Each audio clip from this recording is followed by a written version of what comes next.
دينكم أن تقولوا على الله إلا الحق.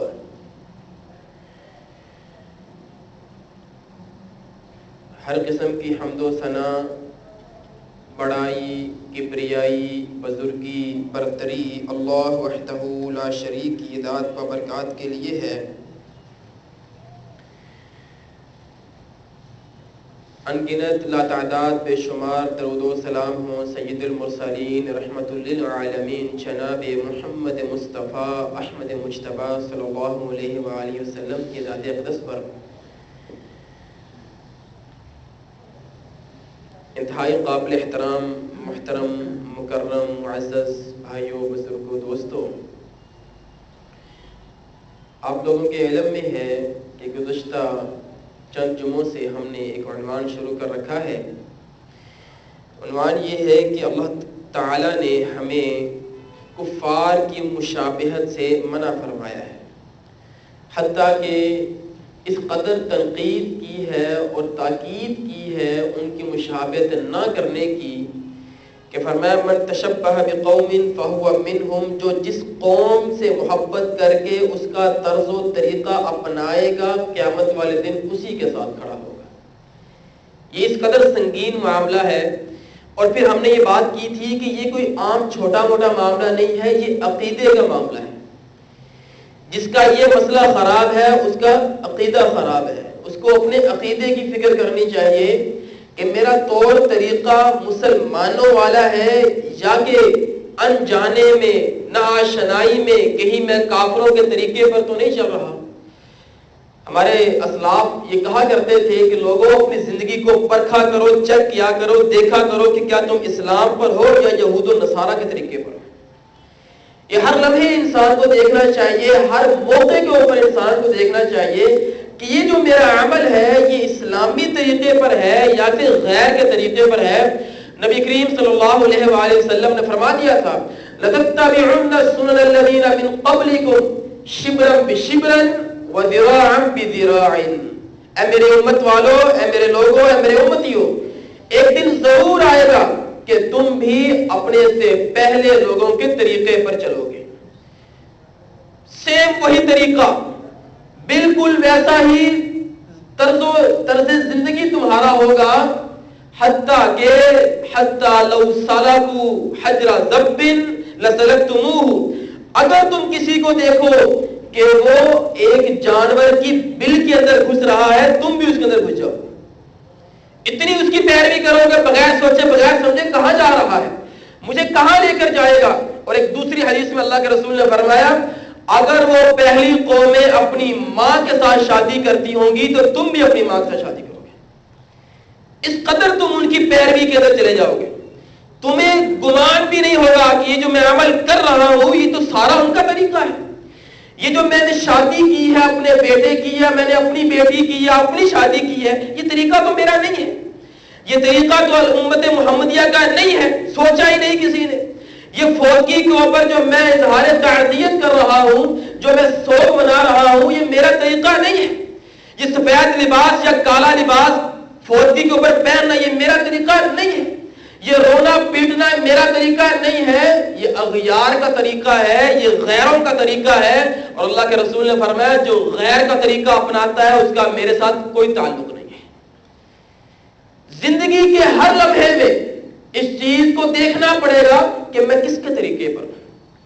اور اللہ کے رسول نے فرمایا تھا لا تقوم الساعة حتى تأخذ امتی باخذ القرون قبلها، کہ قیامت اس وقت تک نہیں آئے گی جب تک میری امت بھی وہی کام نہ کرنے لگ جائے جو پہلی امتیں کرتی تھی۔ سوال کیا یا رسول اللہ کیا آپ یہود و نصارہ کی بات کر رہے ہیں، کیا ان کے عقیدے پر ان کے طریقے پر ہم چلیں گے؟ فرمایا قال فمن، اور کس کی بات ہو رہی ہے؟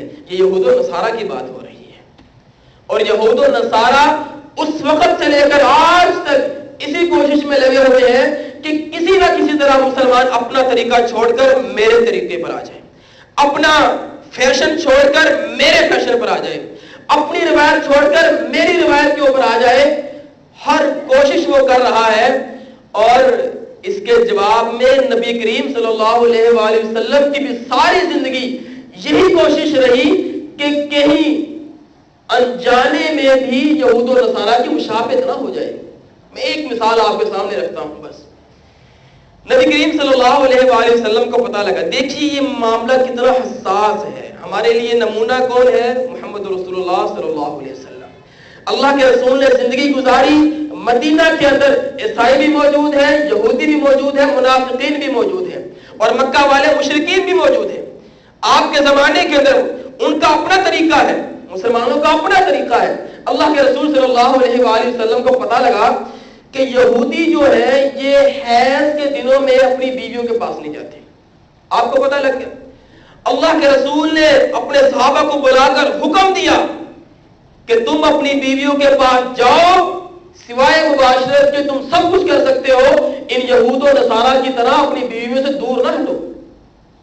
معاملہ دیکھیے, ایک نجی معاملہ ہے. یہودیوں کا طریقہ ہے وہ نہیں جاتے ہیں, وہ نفرت کرتے ہیں عورتوں سے کہ یہ حیض کی حالت میں. اللہ کے رسول نے فرمایا یہ فکر تمہاری نہیں ہونی چاہیے, یہ نظریہ تمہارا نہیں ہونا چاہیے. تم مسلمان ہو, میں تمہیں حکم دیتا ہوں ان کی مخالفت کرو, اپنی بیویوں کے پاس جاؤ. یہ بات پہنچی یہودیوں کو.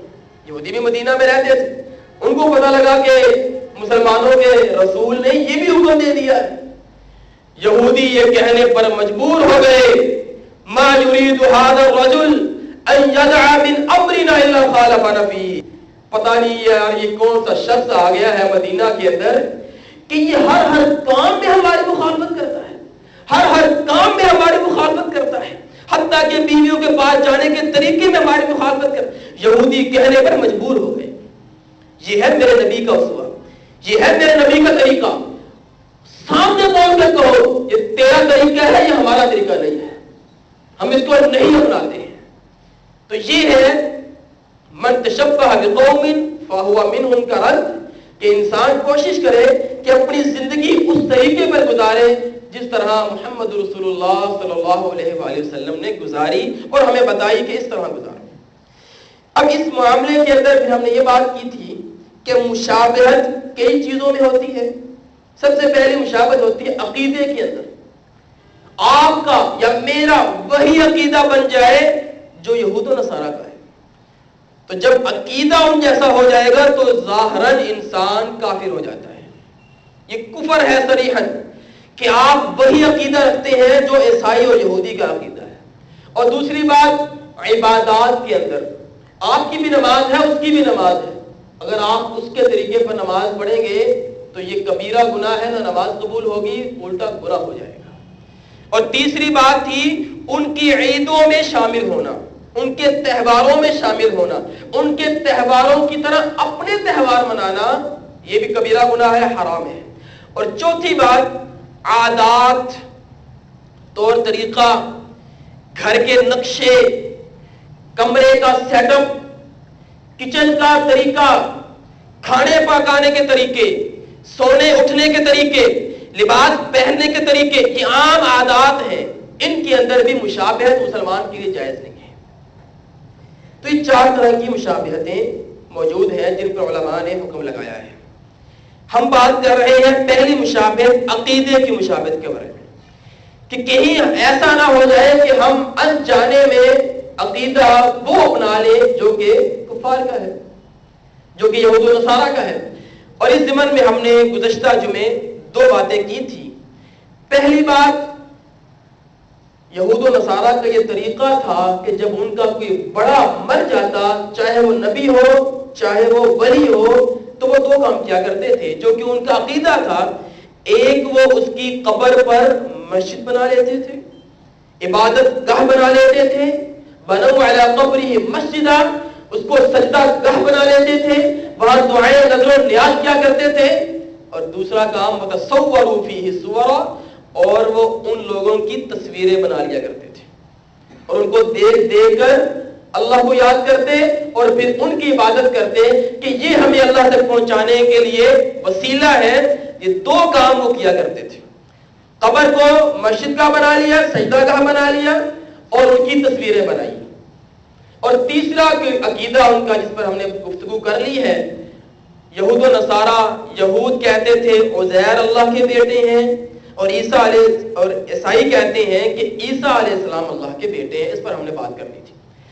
آئیے آج ہم اس سے کچھ مزید انہی کے عقیدے کی بات کرتے ہیں اور پھر ہم یہ دیکھنے کی کوشش کریں گے کہ کہیں یہ چیزیں ہمارے اندر تو نہیں آ گئی ہیں، اور اگر ہیں تو اس کا ازالہ کریں، اور اگر نہیں ہے تو اللہ کا شکر ادا کریں کہ اللہ تعالیٰ نے ہمیں صحیح عقیدے پر رکھا ہوا ہے۔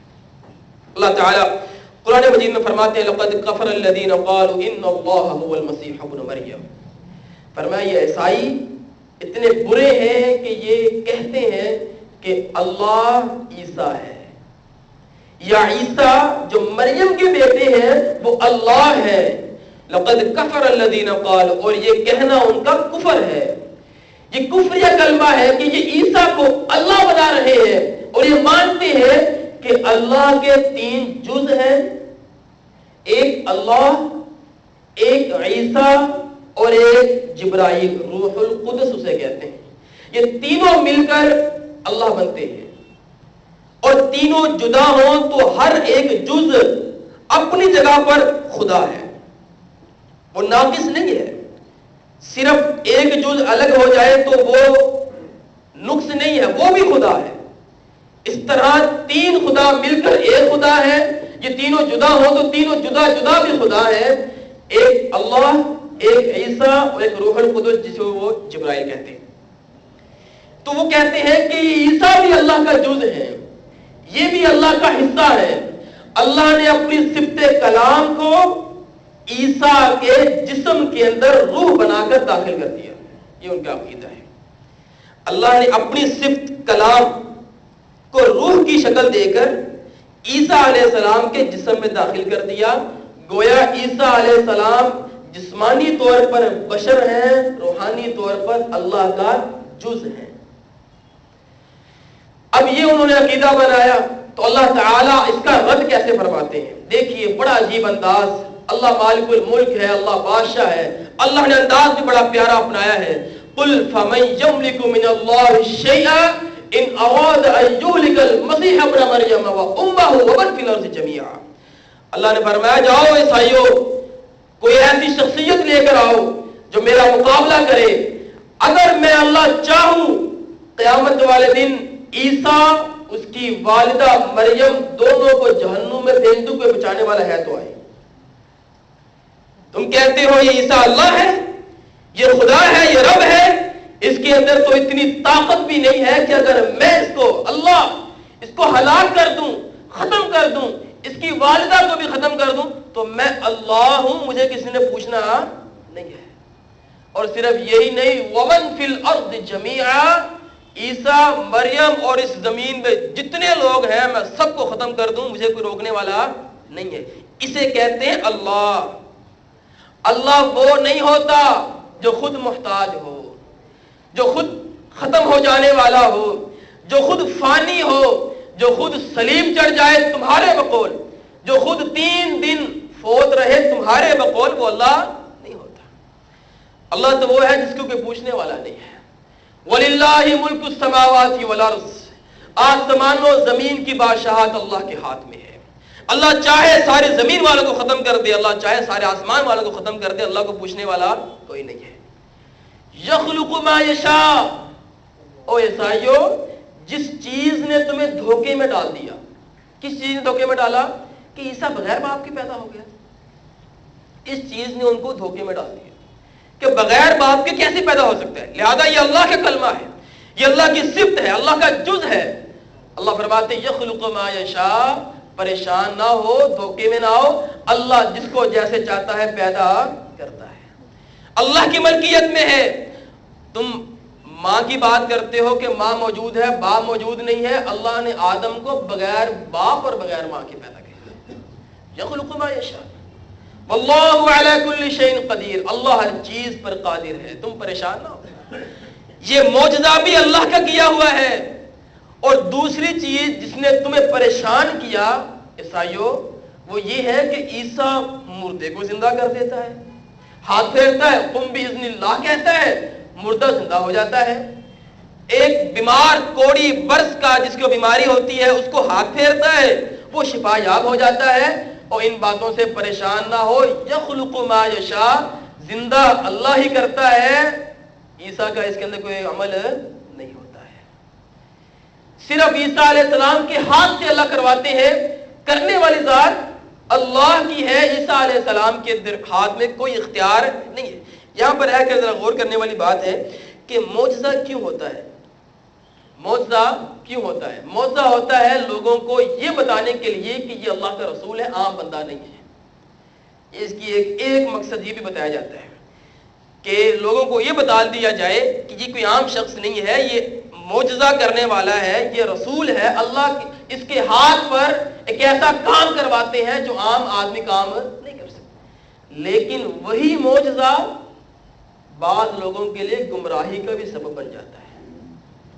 اب عیسیٰ علیہ السلام کے اس معجزے کو دیکھ کر بعض تو مسلمان ہوئے، بعض نے تو عیسیٰ علیہ السلام کو تسلیم کر لیا، اور بعض نے اسی معجزے کی وجہ سے عیسیٰ علیہ السلام کو اللہ کے ساتھ ملا دیا۔ ایک ہی معجزہ، ایک ہی عمل ہے۔ اب یہ عقیدہ، اس کا رد اللہ تعالیٰ نے یوں کیا کہ عیسیٰ اور اس کی والدہ کو ہم ختم کر دیں تو ہمیں کوئی روکنے والا نہیں۔ ایک اور جگہ اللہ تعالیٰ نے اس کا ذکر کیا، اس عقیدے کا۔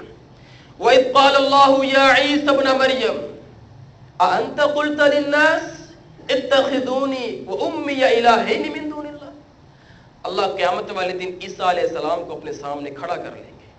عیسیٰ علیہ السلام تو اللہ کے بندے ہیں نا، اللہ کے رسول ہیں، سامنے کھڑا کر لیں گے اور پوچھیں گے، اے عیسیٰ أَأَنْتَ قُلْتَ لِلنَّاسِ، عیسیٰ تو کہہ کر آیا تھا لوگوں کو، تو نے عیسائیوں کو سکھایا تھا کہ مجھے اور میری والدہ کو اللہ کے علاوہ الہ بنا لو، میری بھی عبادت کرو، میری والدہ کی بھی عبادت کرو، میرے بھی اسٹرکچر بناؤ، تصویریں بناؤ اور بنا کر اپنے چرچ میں لگا لو، اس کا بھی سجدہ کیا کرو، اللہ سے بھی مانگا کرو، مجھ سے بھی مانگا کرو۔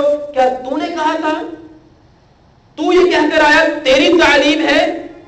اللہ نے عیسیٰ علیہ السلام کو کٹہرے میں کھڑا کیا ہوا ہے، اور یہ کہتے ہیں عیسیٰ علیہ السلام کون ہے؟ اللہ ہے۔ تو اللہ تو کٹہرے میں جواب دہ نہیں ہوتا نا، اللہ تو کسی کو جواب نہیں دینے کے جو ہے لائق نہیں ہے، اللہ سے کوئی پوچھ نہیں سکتا، اللہ ہر کسی سے پوچھ سکتا ہے، اللہ سے کوئی پوچھنے والا نہیں ہے۔ اللہ نے عیسیٰ علیہ السلام کو سامنے کھڑا کیا، انت قلت للناس، عیسیٰ تم نے کہا تھا؟ عیسیٰ علیہ السلام کہیں گے، قال سبحانک، اللہ تو پاک ہے، ما یکون لی ان اقول ما لیس لی بحق، اے اللہ وہ بات میں کیسے کہہ سکتا ہوں جو میرا حق ہی نہیں ہے۔ عیسیٰ کون ہوتا ہے جس کی عبادت کی جائے؟ عیسیٰ کون ہوتے ہیں جن سے مانگا جائے؟ عیسیٰ کون ہوتے ہیں جو کسی کی مشکل کشائی کرے؟ عیسیٰ کون ہوتے ہیں جو کسی کی ضرورت، کسی کا نقصان دور کر دے، کسی کو نفع پہنچائے، کسی کو نقصان پہنچائے؟ عیسیٰ کون ہوتے ہیں؟ عیسیٰ کیسے یہ بات کر سکتے ہیں؟ ان کنت قلتہ فقد علمت، اور اللہ اگر یہ میں نے بات کی ہو تو تو جو جانتا ہے نا، تو جانتا ہے نا، تعلم ما فی نفسک ولا اعلم ما فی نفسک، اے اللہ میں چیز کا ایمان رکھتا ہوں کہ جو میرے دل میں ہے تو جانتا ہے، جو تیرے پاس ہے وہ میں جانتا نہیں ہوں۔ عیسیٰ علیہ السلام نے عقیدہ سمجھایا ہے کہ لوگوں جاننے والی ذات کس کی؟ اللہ کی۔ نبی بھی نہیں جانتا کہ اللہ کی منشا کیا ہے، اللہ کیا چاہتے ہیں، اللہ سب کچھ جانتے ہیں کہ عیسیٰ علیہ السلام کے دل میں کیا ہے۔ انک انت علام الغیوب، اے اللہ تو ہر چھپی ڈھکی چیز کو جاننے والا ہے۔ اللہ میرے سینے میں اگر ایسی بات ہوتی تو تجھے پتا ہوتا، عیسیٰ نے ایسی بات نہیں کی ہے، عیسیٰ نے ایسی بات نہیں کی۔ یہ اللہ تعالیٰ کا انداز ہے عیسائیوں کے عقیدے کا رد کرنے کا، کیسا پیارا انداز ہے۔ دو باتیں، اگر میں اس کو برباد کر دوں پوچھنے والا نہیں، اور میں تو اس کو کٹہرے میں کھڑا کروں گا جس کو تم نے رب بنا لیا ہے۔ اب آئیے اس عقیدے کو سمجھنے کی کوشش کریں اور دیکھیں کہ ہمارے اندر تو یہ بات نہیں ہے۔ کیا ہم نے تو اپنی محبت کے اندر، چاہت کے اندر، پیار الفت کے اندر کسی کو اٹھا کر اللہ کے ساتھ تو نہیں ملا دیا، اللہ کا جز تو نہیں بنا دیا؟ وہی جو عرش پر مستوی تھا خدا ہو کر، وہی جو عرش پر مستوی تھا خدا ہو کر، اتر پڑا مدینے میں مصطفیٰ ہو کر۔ نعوذ باللہ من ذالک۔ سمجھ لگ رہی بات؟ آپ کہہ رہے ہیں جو عرش پر تھا نا خدا، وہ آ گیا مدینہ میں مصطفیٰ بن کر۔ سیم وہی عقیدہ جو عیسائیوں کا ہے کہ اللہ اپنی صفت کلام عیسیٰ علیہ السلام کے جسم میں ڈال کر فلسطین میں بھیج دیا، اور یہ کہہ رہے ہیں مدینہ میں آ گئے۔ کوئی کہتا ہے کہ جب اللہ کے رسول معراج پر گئے، اللہ سے ملاقات ہوئی، پردہ سامنے تھا، اللہ نے ہاتھ باہر نکالا مصافحہ کرنے کے لیے، تو ہاتھ میں انگوٹھی تھی، اللہ کے رسول کہنے لگا میں پہچان لیا تینوں تو کون ہے، باہر آ۔ اس طرح ہاتھ کھینچا تو آگے علی بیٹھے ہوئے تھے، عرش پر علی بیٹھے تھے۔ مطلب کیا ہے کہ وہ علی، دنیا میں علی نظر آتا ہے، عرش پر جاؤ تو وہی خدا ہے، سب کچھ وہی ہے۔ یہ عقیدہ مسلمان کا نہیں ہو سکتا، ایک مومن کا یہ عقیدہ نہیں ہو سکتا، یہ کفار کا عقیدہ ہے کہ اللہ کسی کے اندر حلول کر جائے، اسے حلولیہ بھی کہتے ہیں، کہ اللہ تعالیٰ کو ایک بندہ اتنا اچھا لگ گیا، اتنا پسند آ گیا، اللہ تعالیٰ نعوذ باللہ اس کے اندر گھس گئے، اب وہ سب کچھ کر سکتا ہے، نعوذ باللہ من ذالک۔ یہ ایک مسلمان کا عقیدہ نہیں ہے۔ اسی طرح ایک اور عقیدہ اللہ تعالیٰ نے قرآن مجید میں بیان کیا ہے جو اہل کتاب کا سب سے بڑا مسئلہ ہے۔ یا اہل الکتاب لا تغلو فی دینکم ولا تقولوا علی اللہ الا الحق، اے اہل کتاب یہود و نصارہ اپنے دین کے اندر غلوب نہ کرو، غلوب نہ کرو۔ غلوب کیا چیز ہے؟ یہاں سے کسی کو اٹھانا اور یہاں بٹھا دینا۔ ایک شخصیت ہے جس کا مقام یہ ہے، آپ نے اس کو اٹھایا اور یہاں رکھ دیا، اسے غلوب کہتے ہیں۔ عیسیٰ علیہ السلام اللہ کے بندے ہیں، اللہ کے رسول ہیں، انہوں نے کہا نہیں یہ اللہ ہے، اسے غلوب کہتے ہیں۔ زمین سے اٹھا کر عرش پر بنا دیا، عرش پر پہنچا دیا، انسان سے اٹھایا اللہ بنا دیا، اسے کہتے ہیں غلوب۔ انسان کی حیثیت سے زیادہ اس کو عزت دینا۔ اسی لیے اللہ کے رسول فرمایا کرتے تھے لا تطرونی کما اطرت النصارى، اے لوگو جس طرح عیسائیوں نے عیسیٰ علیہ السلام کو بڑھا دیا، مجھے محمد کو نہ بڑھانا، مجھے نہ اس طرح اوپر چڑھانا۔ اللہ کے رسول پھر کیا کرے؟ فرمایا انما انا عبد اللہ فقولوا عبد اللہ ورسولہ، فرمایا میں اللہ کا بندہ ہوں، تم بس یہ کہنا کہ محمد اللہ کے بندے ہیں اور رسول ہیں صلی اللہ علیہ وسلم، اس سے زیادہ نہیں کہنا۔ اب ذرا غور کریں ان الفاظوں کے، اللہ کے رسول نے پہلے عبد کا لفظ استعمال کیا ہے، پھر رسول کا لفظ استعمال کیا۔ فرمایا جب میرا نام آ جائے گا تو تم نے کہنا ہے عبداللہ، پھر کہنا ہے رسولہ یا رسول اللہ۔ پہلے عبدیت ہے، پھر رسول ہے، پھر رسالت ہے۔ کیا مطلب ہے؟ اللہ کے رسول اپنی حیثیت بیان کر رہے ہیں کہ میں اللہ کا بندہ ہوں، اور یہ میں نہیں کہہ رہا، یہ قرآن کہہ رہا ہے۔ سورۃ الاسراء پہلی آیت، سبحان الذی اسری بعبدہ، اللہ وہ ذات ہے جس نے اپنے بندے محمد کریم صلی اللہ علیہ وآلہ وسلم کو معراج کروایا۔ اللہ بندہ کہہ رہے ہیں کہ میرا نبی میرا بندہ ہے، میرا نبی میرا غلام ہے۔ اور اللہ کے رسول یہ دعا مانگا کرتے تھے، اللہم انی عبدک وابن عبدک وابن عبدک، اے اللہ میں محمد کریم صلی اللہ علیہ وسلم تیرا غلام، اللہ میں تیرے غلام کا بیٹا غلام، اللہ میں تیری لونڈی غلام کا بیٹا غلام۔ یہ ہے عاجزی، یہ ہے انکساری۔ اللہ کے رسول نے ہمیں تعلیم دی کہ جو کام عیسائیوں نے کیا تم نے نہیں کرنا، تم نے نہیں اٹھانا جس طرح انہوں نے مجھے اٹھا دیا۔ ایک بڑا دلچسپ واقعہ ملتا ہے، یہودی اللہ کے رسول کے پاس آ کر کہتے ہیں انکم تشرکون، اے محمد صلی اللہ علیہ وسلم تم اور تمہارے صحابہ مشرک ہیں، شرک کرتے ہیں۔ یہودی کسے کہہ رہے ہیں؟ اللہ کے رسول۔ تم بھی مشرک، نعوذ باللہ من ذالک، تمہارے صحابہ بھی مشرک، تم سارے شرک کرتے ہو۔ اللہ کے رسول نے فرمایا کیا بات ہے، کون سے تم نے ہمارے اندر شرک دیکھ لیا ہے؟ تو اللہ کے رسول نے پوچھا تو وہ کہنے لگا کہ میں نے سنا ہے کہ تمہارے جو صحابہ ہیں وہ جب قسم کھاتے ہیں تو کہتے ہیں والکعبہ، کعبے کی قسم، اور جب وہ کہتے ہیں ما شاء اللہ تو وہ کہتے ہیں ما شاء اللہ وشئت، جو اللہ چاہے اور جو میں چاہوں. بات سمجھیے گا, دو شرک ہیں ان کے اندر.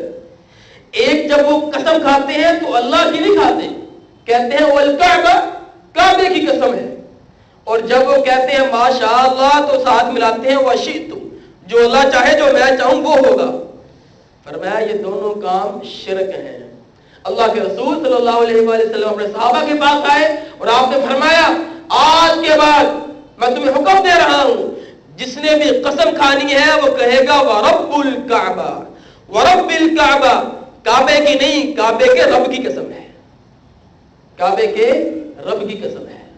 اور دوسری بات, کوئی بندہ یہ نہ کہے ماشاء اللہ وشئت, جو اللہ چاہے جو میں چاہوں, نہ, یہ کہا کرو ماشاء اللہ ثم شئت, جو اللہ چاہے وہی ہوگا اور اس کے بعد جو اللہ چاہے گا وہ میں کروں گا. میرا کوئی اختیار نہیں ہے, میری کوئی چاہت نہیں ہے, جو اللہ چاہتے ہیں وہی ہوتا ہے. علی رضی اللہ تعالیٰ عنہ فرمایا کرتے تھے نا کہ میں نے اپنے اللہ کو کس طرح پہچانا کہ جب بھی میں کوئی ارادہ کرتا تھا وہ ارادہ ٹوٹ جاتا تھا, میں سمجھ لیتا تھا توڑنے والی ذات اللہ کی ہے. ہوتا وہی ہے جو اللہ چاہتے ہیں, علی کی چاہت پوری نہیں ہوتی ہے. علی تو پھر ایک صحابی ہیں رضی اللہ تعالیٰ عنہ, نبی کریم صلی اللہ علیہ وآلہ وسلم خاتم الرسول ہیں, اللہ کے محبوب نبی ہیں. اللہ نے ان کو اپنا خلیل بنایا, حبیب بنایا. آپ کی ساری زندگی یہ چاہت رہی کہ میرا چچا عبد المطلب جو ہے ابو لہب, ابو طالب مسلمان ہو جائے, لیکن وہ مسلمان ہوا نہیں. اور اللہ تعالیٰ نے فرمایا انک لا تہدی من احببت ولکن اللہ یہدی من یشاء, اے نبی جس کو آپ چاہے ہدایت دے سکتے نہیں, جس کو میں چاہوں تو ابو سفیان کو بھی ہدایت دے سکتا ہوں, ابو سفیان کی بیوی ہند کو بھی ہدایت دے سکتا ہوں, ابو جہل کے بیٹے اکرمہ کو بھی میں ہدایت دے سکتا ہوں, امیہ کے بیٹے صفوان کو میں ہدایت دے سکتا ہوں. ہدایت میرے ہاتھ میں ہے, میری چاہت چلے گی. اے نبی آپ کی چاہت نہیں چلے گی.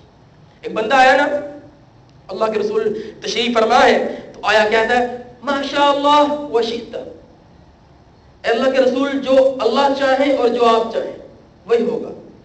ماشاء اللہ وشئت, جو اللہ چاہے اور جو آپ چاہیں وہی ہوگا. اللہ کے رسول صلی اللہ علیہ وسلم نے فوراً اس کو روکا. آپ ٹیک لگا کر بیٹھے تھے, آپ ٹیک سے سیدھے ہو گئے اور آپ نے فرمایا جعلتنی للہ عدلا, اے میرے صحابی تو نے مجھے اللہ کے ساتھ ملا دیا, تو نے مجھے اللہ کے برابر کر دیا. بل قل ما شاء اللہ وحدہ, بلکہ تجھے کہنا چاہیے تھا جو اللہ چاہے وہی ہوگا. صرف اللہ کی چاہت چلتی ہے, میری چاہت بھی نہیں چلتی ہے.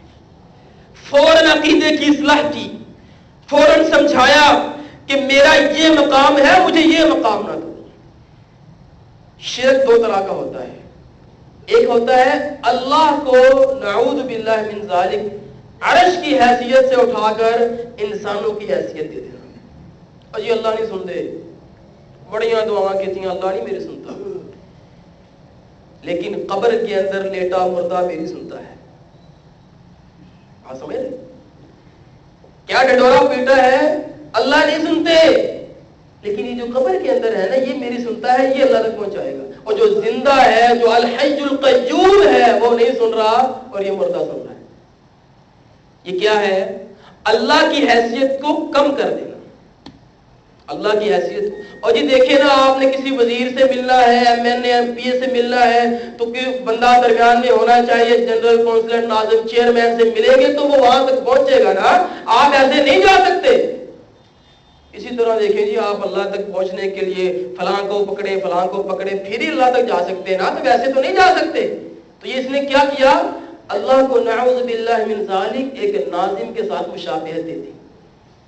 M N A M P ایک شخص انسان کے ساتھ اس نے مشابہت دے دی.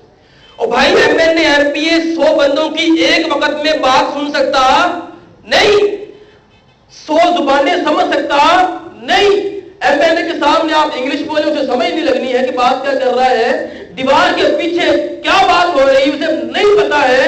اس کو تم اللہ کے ساتھ ملا رہے ہو جو کروڑوں لوگوں کی ایک وقت میں سننے والا ہے, جو کروڑوں زبانیں ایک وقت میں سننے والا ہے, جو چونٹی کی سیاہ رات میں سیاہ پتھر کے اوپر کی ہوئی دعا کو سننے والا ہے، تم اس اللہ کو اٹھا کر نیچے لا کر ایک کمی ترین MNA کے اور MPA کے ساتھ ملا رہے ہو. یہ بھی ایک شرک ہے کہ اللہ کو اس کے مقام سے اٹھا کر نعوذ باللہ نیچے لے آنا. اور یہ شرک مشرکین مکہ کے اندر موجود تھا. وہ یہی کہا کرتے تھے کہ محمد تیری باتیں ہمیں سمجھ نہیں آتی صلی اللہ علیہ وسلم. تو کہتے ہیں اللہ ڈائریکٹ سن لیں گے. کیسے ڈائریکٹ سن لیں گے؟ ہم اتنے گناہگار، ہم اتنے سیاہ کار ہیں، ایسے سن لیں گے ہمارے. اور اللہ کے رسول سارے زندگی یہی سمجھاتے رہے لوگوں، ڈائریکٹ اللہ سے مانگو، اللہ دینے والے. اللہ کے رسول صلی اللہ علیہ وسلم کے پاس ایک عورت آئی، کہنے لگی اللہ کے رسول میرے شوہر نے مجھے کہہ دیا ہے کہ تو میری ماں کی طرح ہے، تو میری ماں کی طرح ہے. تو اس وقت اس لفظ کا کہنا طلاق تھا کہ کسی کو کوئی شوہر اپنی بیوی کو کہہ دے کہ تو میری ماں کی طرح ہے تو یہ طلاق تھی. تو وہ آئی اللہ کے رسول کے پاس، یا رسول اللہ مکہ سے ہجرت کر لی، مدینہ میں آ گئے، اولاد ہے کوئی نہیں، ایک بوڑھا ہے ایک میں ہوں، اگر وہ بھی مجھے چھوڑ دے گا تو میں کہاں جاؤں گی؟ میرا اور کوئی سہارا نہیں ہے، واپس نہیں جا سکتی، یہاں کی اور ٹھکانہ نہیں ہے. کوئی حل بتائیے نا، کوئی طریقہ بتائیے نا کہ ہماری طلاق نہ ہو، معاملہ سلجھ جائے، ہمارا خراب نہ ہو. اللہ کے رسول نے فرمایا کوئی حل نہیں ہے، ابھی تک وحی نہیں آئی ہے، ابھی تک مجھے نہیں پتا ہے اللہ کا حکم کیا ہے. یہاں یہ بھی بات سمجھ میں آتی ہے کہ اللہ کے رسول اپنی طرف سے شریعت بناتے نہیں. شریعت کہاں سے آتی ہے؟ اللہ کی طرف سے آتی ہے.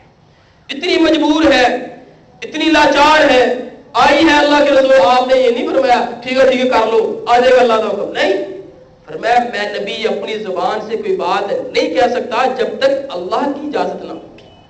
اللہ کہیں گے تو کہوں گا نا. اچھا اب یہ دونوں باتیں کر رہے ہیں، بی بی خولا اور اللہ کے رسول دروازے پر کھڑے ہو کر، اور امی عائشہ رضی اللہ تعالی عنہ اندر بیٹھی ہوئی ہیں. کہتی ہیں میں سننے کی کوشش کر رہی ہوں لیکن سن نہیں پا رہی. وہ آرام سے باتیں کر رہے ہیں اللہ کے رسول کے پاس آ کے. تو یہ صحابہ کا عادت تھا کہ وہ اللہ کے رسول کے پاس جب آتے تھے تو خاموشی سے بات کیا کرتے تھے، اونچی آواز سے نہیں بولتے تھے. لیکن آج مسلمانوں نے کیا کیا؟ مدینہ مسجد کے اندر نبوی، مدینہ منورہ میں مسجد کے اندر جا کر روضہ مبارک کے سامنے کھڑے ہو کر اونچی نعرے لگا رہے، اونچی نعرے لگا رہے. بھائی محبت ہے ٹھیک ہے، ہم اس کو تسلیم کرتے ہیں، لیکن ذرا سا کوئی پڑھا لکھا آدمی وہاں کھڑا ہوتا تو روزے کے اوپر ایک آیت لکھی ہے، یا ایھا الذین آمنوا لا ترفعوا اصواتکم فوق صوت النبی. نبی کے سامنے آ کر آواز اونچی نہیں کرتے. تم نے کیا کیا؟ کون سی محبت کا اظہار کیا جو نبی کے سامنے اونچی آواز سے بولتے رہے؟ اور آج بھی امت مسلمہ کا یہ منہج ہے اہل سنت والجماعت کا کہ اللہ کے رسول کے روضہ مبارک کے پاس جا کر اونچی آواز سے نہیں بولنا. ادب ہے اللہ کے رسول کا، وہاں پر جا کر، کیونکہ وہاں اللہ کے رسول موجود ہیں، وہاں اونچی آواز سے نہیں بولنا. لیکن ہم اونچی آواز سے، اور محبت ہے ہمیں. تو ہم ایسا فرماتی ہیں کہ اللہ کے رسول اور بی بی خولا دروازے پر کھڑی ہو کر باتیں کر رہی ہیں، میں اندر بیٹھ کر سننے کی کوشش کر رہی ہوں لیکن مجھے سنائی نہیں دے رہا. اللہ کے رسول نے 2-3 بار انکار کیا، آپ واپس آ گئے. فوراً اس عورت نے اللہ کی طرف چہرہ کر کے کہا، یا اللہ تیرے نبی نے تو کوئی حل نہیں نکالا، اللہ تو ہی کوئی حل نکال دے، اللہ تو ہی کوئی حل نکال دے.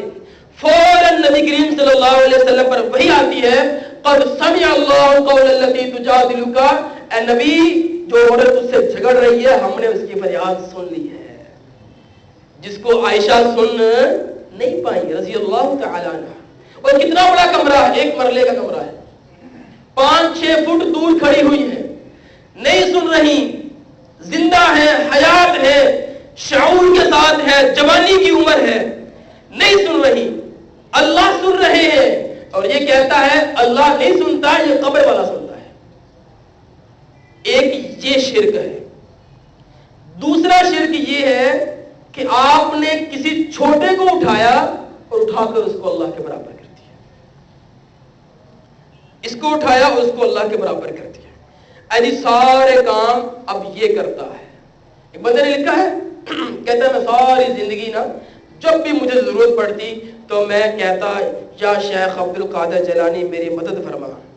تو میرا کام ہو جاتا, میری فریاد پوری ہو جاتی, میرا جو ضرر تھا وہ ختم ہو جاتا, میں ساری زندگی یہ مانگتا رہا. تو ایک بندے نے مجھے کہا کہ یار کبھی اللہ کو ہی مانگ لیا کر. تو ایک دن میں نے بیٹھ کر کہا یا اللہ مدد. تو کہتا ہے میں اللہ کا نام لینے کی کوشش کر رہا ہوں لیکن میرے منہ سے پھر یا عبد القادر جیلانی ہی نکل رہا ہے, اللہ نہیں نکل رہا, اللہ نہیں نکل رہا. اور ایک بندہ من کھڑک واقعہ, اور جی جنید بغدادی رحمہ اللہ جا رہے تھے تو انہوں نے نا ایک اپنا مرید تھا ساتھ, تو سمندر دریا پار کرنا تھا, دریا پار کرنا تھا, سامنے کنارہ تھا. تو جنید بغدادی نے اپنے شاگرد سے کہا کہ میں تو کہوں گا یا اللہ یا اللہ یا اللہ, اللہ سے مدد مانگوں گا, دریا پر چلوں گا, اور تو کہنا یا جنید یا جنید یا جنید, اور تو میرے پیچھے پیچھے آ جانا, ہم دریا پار کر لیں گے. اچھا اب پیر صاحب یا اللہ کہہ رہے ہیں اور یہ پیچھے یا جنید کہہ رہا ہے. تو لکھا ہوا ہے کہ شیطان آیا اس کے پاس, مرید کے پاس, اور آ کر کہتا ہے اور دیکھ پیر صاحب تے یا اللہ کہہ رہے ہیں, تو یا جنید کہی, تو بھی یا اللہ کہہ. جب اس نے شیطان کی باتوں میں دیکھیں عقیدہ جب بنایا جاتا ہے تو ایسے واقعات بنائے جاتے ہیں. شیطان نے آ کر توحید کا سبق سنایا, جیسے ہی اس بندے نے یا جنید کی جگہ یا اللہ کہا گوتے آ گئے. شیخ جنید نے پیچھے کہا ہاں, اور تنو کی نے کیا اللہ کا نام لے, پہلے میرے تک پہنچے گا کہ اللہ تک پہنچے گا. نعوذ باللہ من ذالک. یہ ہے انسان کو اللہ تک کا حیثیت دے دینا, اللہ کا مقام و مرتبہ دے دینا. یہ دونوں قسم کے شرک مشرکین مکہ میں پائے جاتے تھے, یہود و نصارہ میں بھی پائے جاتے ہیں, اور بدقسمتی سے چند مسلمانوں کے اندر بھی پائے جاتے ہیں جو کہ دین کو نہیں سمجھ پاتے ہیں. اللہ تعالیٰ ان کو بھی سمجھنے کی توفیق عطا فرمائے, اللہ ہمیں بھی عقیدوں سے بچنے کی توفیق عطا فرمائے. نبی کریم صلی اللہ علیہ وآلہ وسلم بیٹھے ہوئے ایک صحابی ہے, کیا یا محمد صلی اللہ علیہ وسلم. اچھا یہ میں نے پہلے بھی کئی دفعہ بات کی ہے کہ اللہ کے رسول کا نام لینا یہ صحابہ کا طریقہ نہیں تھا, حتیٰ کہ اللہ کا طریقہ نہیں ہے. اللہ یا ایھا النبی کہتے ہیں, یا ایھا المدثر کہتے ہیں, یا ایھا المزمل کہتے ہیں, صفات سے مخاطب کرتے ہیں. اور صحابہ بھی اللہ کے رسول کو یا رسول اللہ کہہ کے پکارتے تھے. لیکن چند بدھو لوگ جو کہ گاؤں کے ہوتے تھے, جن کو ابھی آداب نہیں آتے تھے, پہلی مرتبہ ہے دوسری مرتبہ ابھی نہیں پتا بات کیا, تو وہ اللہ کے رسول کو یا محمد کہہ کر پکار لیتے تھے. تو ایک بندہ آیا, اس نے کہا یا محمد صلی اللہ علیہ وسلم, یا خیرنا وابن خیرنا, یا سیدنا وابن سیدنا. اے محمد صلی اللہ علیہ وسلم ہمارے سردار, ہمارے سرداروں کے بیٹے سردار, ہم میں سب سے بہتر, ہم میں سے سب سے بہتر کے بیٹے سب سے بہتر. کیا الفاظ استعمال کیے, سیدنا وابن سیدنا, ہمارے سردار ہمارے سرداروں کے بیٹے سردار, یا خیرنا وابن خیرنا, ہم میں سے سب سے بہتر اور سب سے بہتر کے بیٹے. اب یہ کوئی بات صحیح ہے نا, اس میں کوئی شرک تو نہیں ہے. ہم بھی کہتے ہیں سیدنا رسول اللہ صلی اللہ علیہ وسلم, ہمارے سردار اللہ کے رسول. لیکن دیکھیے جب مربی ہوتا ہے, جب امام ہوتا ہے, جب رسول ہوتا ہے, تو وہ اتنی باتوں کو بھی پکڑ لیتا ہے کہ آج تو سید کہہ رہا ہے, کل یا الہنا نہ کہہ دے, ہمارا معبود نہ کہہ دے, ہمارا اللہ نہ کہہ دے, مجھے اٹھا کر کہیں اللہ کے مقام پر نہ بٹھا دے. آج تو سید ہی کہہ رہا ہے نا, آج تو علامہ ہی کہہ رہا ہے نا, آج تو فضیلت الشیخ ہی ہے نا, کل کو پتہ نہیں کیا بن جائے گا. آج رہبر شریعت ہے, آج رہبر جو ہے طریقت ہے, آج پتہ نہیں کیا کیا اس کو القاب دے دیے جاتے ہیں. تو اللہ کے رسول نے فوراً روکا اور کیا فرمایا, یا ایھا الناس, اے لوگوں سن لو, علیکم بقولکم, میں تمہیں منع کر رہا ہوں ایسی باتیں تم نے کرنی نہیں ہے. ولا یستہوینکم الشیطان, اور دیکھنا کہ شیطان تمہیں ان باتوں کو کروا کے تمہیں پھسلا نہ دے, تمہیں عقیدہ توحید سے دور نہ کر دے. کیا کہا تھا, ہمارے سردار, ہم میں سب سے بہتر. اور پھر اللہ کے رسول نے فرمایا, واللہ لا احب ان ترفعونی فوق منزلتی انزلنی اللہ عز وجل, میں محمد کریم صلی اللہ علیہ وسلم یہ پسند نہیں کرتا کہ تم مجھے اس مقام سے اٹھاؤ جو اللہ نے مجھے دیا ہے, اور اٹھا کر اس مقام پر لے جاؤ جو مجھے اللہ نے دیا نہیں ہے. مقام وہ ہوتا ہے جو اللہ دیتے ہیں, بات سمجھنے والی ہے. جس کو جو اللہ نے مقام دیا ہے وہی اس کی اصل حیثیت ہے. انسان کو اللہ نے اشرف المخلوقات بنایا ہے مٹی کی وجہ سے. یہ بات سمجھنے والی ہے. 3 طرح کی مخلوقات ہیں, ایک آگ کی بنی, ایک نور کی بنی اور ایک مٹی کی بنی. اللہ نے ان تینوں میں سے سب سے افضل کس کو بنایا؟ مٹی کو بنایا. کیا دلیل ہے؟ اللہ نے نور کو اپنے ہاتھ سے نہیں بنایا, اللہ نے آگ کو اپنے ہاتھ سے نہیں بنایا, لیکن آدم علیہ السلام کو اپنے ہاتھ سے پیدا کیا اور ہمیں کہا کہ مٹی کو میں نے اپنے ہاتھ سے پیدا. اس کی یہ فضیلت ہے. تو فضیلت مٹی میں ہونے کی ہے, نور میں ہونے کی فضیلت نہیں ہے. اگر آپ نے کسی کو فضیلت دینی ہے تو اس کی فضیلت یہ ہے کہ اس کا جسم مٹی کا ہو, وگرنہ نور کی فضیلت مٹی سے زیادہ نہیں ہے. اگر زیادہ ہوتی تو نور مٹی کو سجدہ نہ کرتا. اللہ نے سجدہ کروا کر رہتی دنیا تک قرآن مجید کے اندر یہ بات لکھ دی ہے کہ قیامت تک لوگ اس بات کو پڑھتے رہے, سمجھتے رہے کہ افضل مٹی ہے, نور نہیں ہے. یہ چند باتیں گزارشات کہ اللہ تعالی ہمیں یہود و نصارہ کے عقیدے سے بچنے کی توفیق عطا فرمائے. اللہ ہمیں شیطان کے ہتھ کنڈوں سے بچنے کی توفیق عطا فرمائے. اللہ ہمیں صحیح عقیدے کی پہچان نور بصیرت کے ساتھ اللہ ہماری جہالتوں کو دور کر دے. اللہ تعالیٰ سے دعا ہے جو سنا ہے اس پر عمل کرنے کی توفیق عطا فرمائے. وآخر دعوانا الحمدللہ رب العالمین.